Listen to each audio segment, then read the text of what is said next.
Hi everyone, my name is Amit Ahirwar और स्वागत है आपका मेरे चैनल मुदेली पायलट में।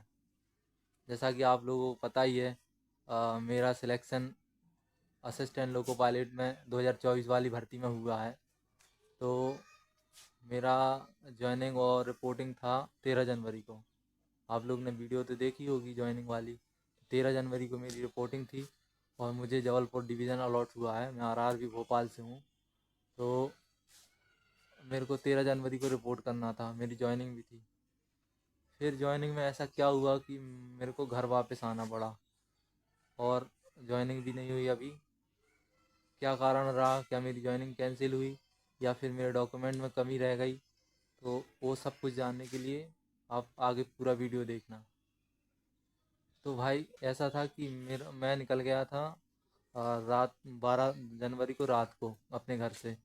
सुबह 13 जनवरी को पहुंचा और लगभग 7:30 बजे मैं पहुंच गया था स्टेशन। उसके बाद फिर 7:30 8:30 9:30 तक मैं DRM ऑफिस पहुंच गया था। और उसके बाद क्या हुआ कि 10:30 पे वहाँ पे एंट्री हुई और हम लोगों को बोला गया कि आप एक सीकन CVT ऑफिस है उसमें चले जाओ। उसमें एक मैम होंगी, आप उनसे बात कर लेना। सब लोगों को ALP जितने भी हम लोग का कितने लोगों को भेजा गया था, लगभग 50 लोगों का भेजा गया था। तो उन सब से पूछा, बोला गया है कि आप लोग जाओ वहाँ पे सीकन ऑफिस है, उसमें जाके रिपोर्ट करो। वहाँ पे मैडम बैठी होंगी। तो हम लोग गए वहाँ पे, वहाँ ताला लगा लगा हुआ था। तो मैम आई फिर लगभग 11:30 बजे तक। ताला खुला, हम लोग को अंदर भेजा गया और अंदर बैठा के एक फॉर्म दिया गया। तो चेकलिस्ट फॉर्म था एक। तो सारे डॉक्यूमेंट उसके हिसाब से अरेंज करने थे। तो फॉर्म दिया गया। फिर फॉर्म के बाद क्या हुआ कि हम लोगों ने जितने भी बंदे थे सब लोगों ने अपने डॉक्यूमेंट अरेंज कर लिए। फिर उन्होंने, एक सर थे और एक मैम थी, तो उन्होंने फिर एक एक 1 बाय 1 बुलाया हम लोग को कि जिस जिसका नाम बोले उनको आना है और अपने डॉक्यूमेंट सबमिट करना है। तो फिर क्या हुआ कि एक एक का नाम बोला। तो सब लोग ऐसे करके सबके डॉक्यूमेंट कंप्लीट करवा लिए। अब मेरा नाम आया। तो मेरा नाम क्या हुआ था कि मेरा सब कुछ कंप्लीट था। एक्चुअली में मेरे सारे डॉक्यूमेंट कंप्लीट थे। सिर्फ एक नॉमिनी का आधार कार्ड चाहिए होता है, वो मेरे पास नहीं था। तो वो मैं बाहर से फ़ोटोकॉपी करवा के लगा दिया, उसको भी लगा दिया था। और फिर मेरे भी डॉक्यूमेंट सारे कंप्लीट हो गए। अब ये सब करवा के, सारे डॉक्यूमेंट कंप्लीट करवा के, वो उन्होंने पता है क्या बोला?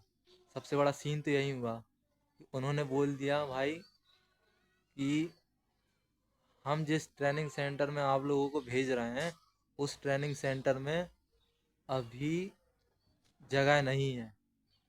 जो हम लोगों को ट्रेनिंग सेंटर भुसावल भेजा जा रहा था, लेकिन वहाँ से बोला गया है कि उस सेंटर में अभी जगह नहीं है क्योंकि भुसावल सेंट्रल रेलवे में आता है और सेंट्रल रेलवे के सारे बच्चों का ट्रेनिंग एक साथ हो रहा है।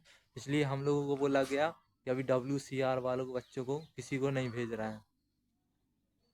हम लोग की ये बोल के भेज दिया घर कि आप जाओ, अब आप वेट करो, या आप जब वहाँ से कुछ इन्फॉर्मेशन आएगी, कुछ आएगा तो हम आपको बुला लेंगे।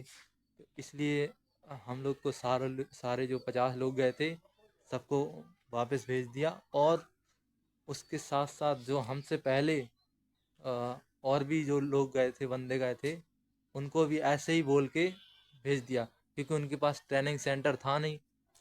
जो RRB भोपाल के पास ट्रेनिंग सेंटर है वो अभी कंप्लीट नहीं हुआ। तो ये लोग क्या करते हैं कि एक ट्रेनिंग सेंटर चंदोसी में भेजते हैं और एक भुसावल में भेजते हैं। तो चंदोसी में जबलपुर वालों को नहीं भेज रहा है ये लोग, सिर्फ भोपाल वालों को भेजा है चंदोसी में। और जबलपुर वालों को सबको अ, भुसावल ही भेज रहा है। तो भुसावल में जगह नहीं है। अच्छा, तो भुसावल वालों ने मना कर दिया है कि हमारे पास जगह नहीं है, अगर आप लोग आना चाहो तो मैस की और हॉस्टल की फैसिलिटी नहीं मिलेगी। ऐसा WCR वालों को उनने नोटिस भेजा। अब WCR वालों ने क्या किया कि 57 बच्चों को भेज दिया उनसे परमिशन लेके कि हाँ हम लोग अपने हिसाब से रह लेंगे और कुछ सब कुछ मैनेज कर लेंगे, तो वो लोग चले गए। अब वहाँ पे क्या प्रॉब्लम हुई कि भुसावल जो ZRTI भुसावल है, वहाँ के प्रिंसिपल सर ने फिर एक नोटिस निकाला। अब जो जो 16 जनवरी और 22 जनवरी और 28 जनवरी को जो बैच जाने थे उनको कैंसिल कर दिया कि अब हम नहीं ले सकते आगे के नोटिस, जब तक आगे की कोई इन्फॉर्मेशन नहीं आ जाती तब तक हम सभी को कैंसिल कर रहे हैं, अब आगे आगे की जानकारी बाद में देंगे, ऐसा उनने बोला। तो DRM ऑफिस से हम लोग को बोला गया है कि भाई जब तक वहाँ से कन्फर्मेशन नहीं आ जाता या फिर कहीं अदर सेंटर से कोई सेटलमेंट नहीं हो जाता तब तक हम आपको नहीं बताएंगे, तब तक आपको घर पे रहना पड़ेगा। अब इसमें टाइम कितना लगेगा ये हम लोग नहीं बता सकते, 1 महीना 2 महीने, हाँ लेकिन 1-2 महीने के अंदर अंदर हम आप लोग को बुला सकते हैं, ऐसा उन्होंने बोला। तो भाई यही सीन था, हम लोग के साथ यही सीन हुआ और हम लोग को घर भेज दिया। अब देखते हैं, इंतज़ार कर रहे हैं क्या होता है। हालांकि उनने डॉक्यूमेंट सारे जमा करवा लिए हैं, तो अब एक ना एक दिन तो ज्वाइनिंग तो पक्की हो गई है, तो पहुंच ही जाएंगे एक ना एक दिन तो। चलो फिर आगे की वीडियो में मैं और कुछ अलग इन्फॉर्मेशन दूंगा, और कुछ जो कुछ आपकी क्वेरी है, डाउट है, कमेंट करो, पूछ लो जो भी पूछना हो। ठीक है भाई, जब तक के लिए अब वीडियो देखते रहना मेरी।